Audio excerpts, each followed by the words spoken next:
Welcome to another episode of my gardening journey here in the countryside of Australia. So this time, I'm gonna show you how I prepare my garden before going on holiday. So this is what I do. This is my pig paste garden. I replanted all my pig paste because most of them are very old, very matured plants and doesn't give me heaps of flowers. And that part at the back are my gazinias. I prune them. Most of them I prune them, but I leave the young ones which are flowering. And on the sides, these sides,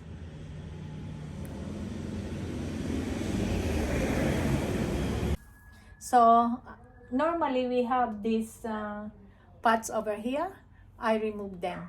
All the pots I put them outside so they can be watered by rain and can get the sun. They need to survive by themselves. I did it before.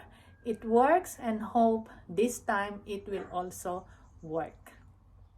There are little sacrifices, but what can you do? You have to do it. I have to go home to the Philippines. I'll just fix them when I come back. So on this side, I line up all my potted plants. They will get the morning sun and they will be watered by rain.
Very much for being with me in this episode.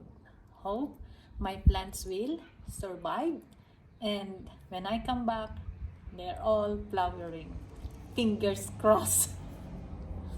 By the way, this is your happy gardener, Melinda Kasapaw, living in the countryside of Australia, going on 3 months holiday in the Philippines. Woohoo!